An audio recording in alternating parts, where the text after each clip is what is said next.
assim, acabamos sendo eliminados da pré-Libertadores, mesmo vencendo o jogo.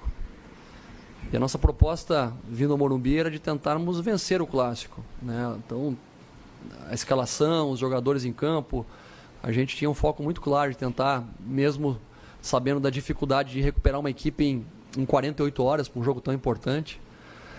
E um jogo tão estratégico, né?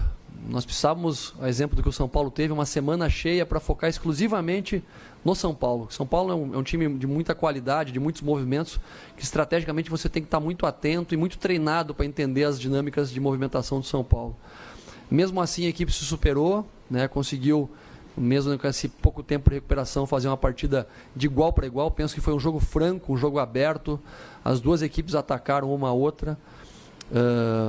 São Paulo acho que finalizou um pouco a mais que a gente, mas em termos de posse de bola foi parecido, chances claras de gol também foi muito parecido.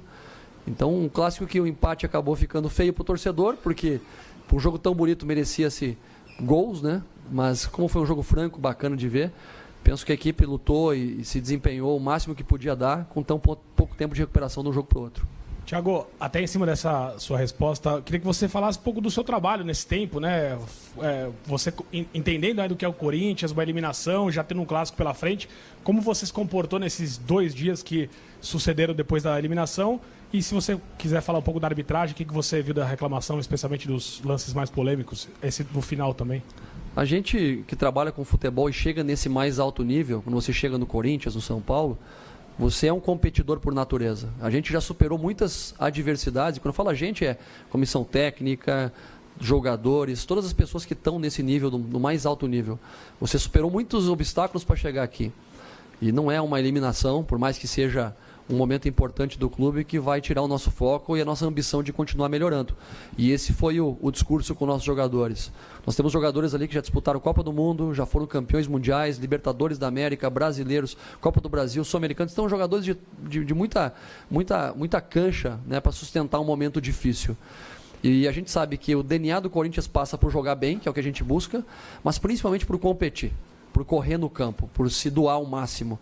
Sabe? E a demonstração que o torcedor nos deu após a desclassificação na última quarta-feira, nos aplaudindo pelo quanto os jogadores se esforçaram, mostra que a gente tem que tentar repetir isso todo jogo, que é vencer o adversário sim, mas com muita luta, disposição, e foi isso que eu foquei. A gente não poderia mais focar no que passou, temos que focar nesse clássico, mesmo com pouco tempo. Sobre os lances que você falou, polêmicos, sem o VAR é difícil, né, você avaliar com clareza, porque da onde eu estou vendo está muito longe, está muito distante.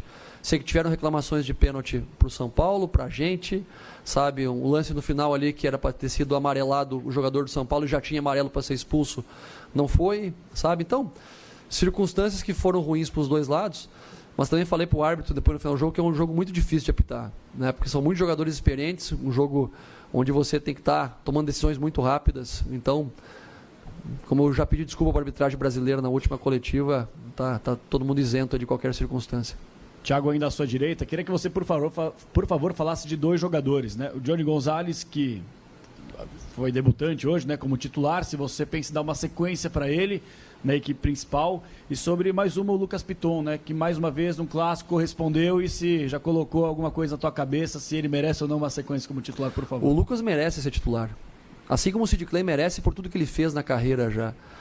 Eu comentei com alguns amigos, até inclusive da imprensa, lá no off, no bate-papo no CT, que o Lucas é um menino que está sendo preparado para ser o lateral esquerdo do Corinthians. E eu tenho bastante experiência com formação, sabe? E tem momentos pontuais que você coloca o jogador para jogar e momentos que você tira ele. Sabe? É um processo de entrada e saída da equipe até que ele possa ser esse jogador firmado.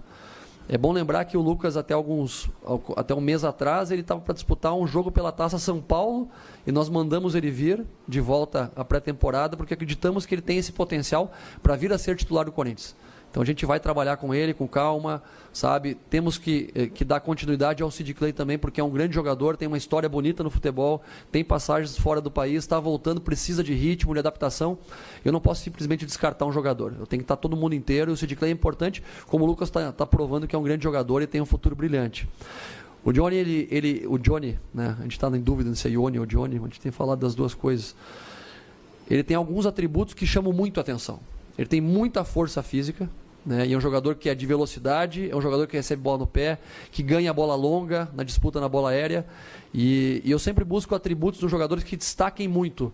E hoje era um jogo onde a gente precisava ter ataque à linha do São Paulo, teríamos que ter um embate físico também contra a linha defensiva do São Paulo, que é uma linha onde tem Juan Fran, Arboleda, Bruno e Reinaldo, que são caras muito físicos, muito fortes, que nós teríamos que sustentar lá em cima muitas vezes.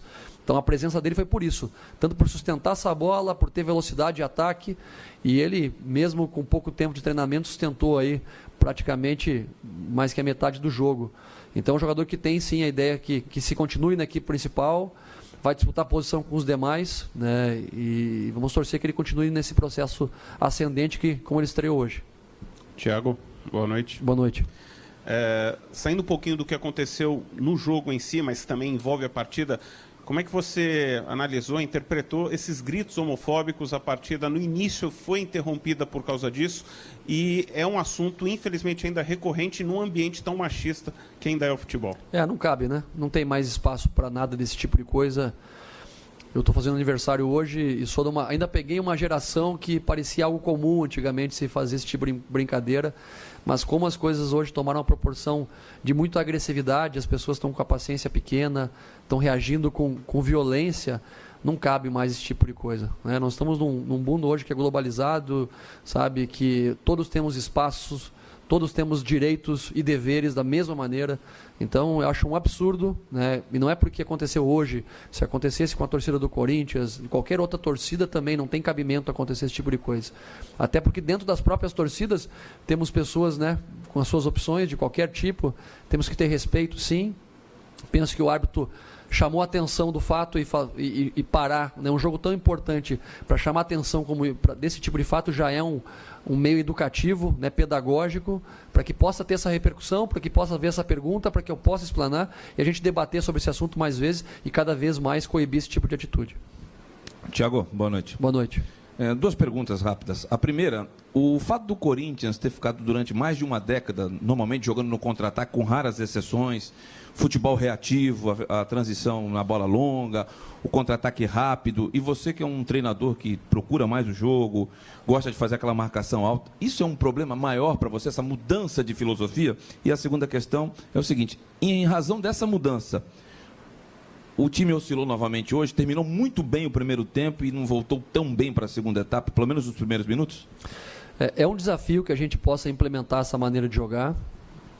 Para mim está muito claro, né, que nós temos jogadores com característica para fazer esse tipo de jogo, para sermos agressivos na pressão na bola, para subir marcação, para conseguir jogar dentro do campo do adversário a maior parte do tempo. Temos esses jogadores, mas como você bem mencionou, é uma cultura que está enraizada e a gente precisa de tempo.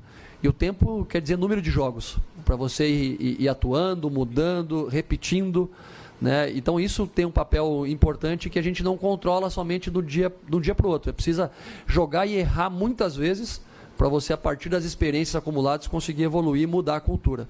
Além de mudar também a característica de alguns jogadores pontuais. Por exemplo, a gente joga com 2 volantes hoje que são jogadores técnicos, que são competitivos, com e sem a bola, mas que dão muito mais ênfase à qualidade de jogo, para tentar ter uma saída mais distribuída. Expõe muito mais o Gil, por exemplo, para jogar, e o Gil tem tentado jogar e tem feito ações muito bacanas. O Cássio tem procurado jogar pressionado em alguns momentos. Vão acontecer erros, né? E a gente tem que estar preparado para suportar até a crítica em algum momento que o erro acontecer, porque é um processo de mudança de cultura.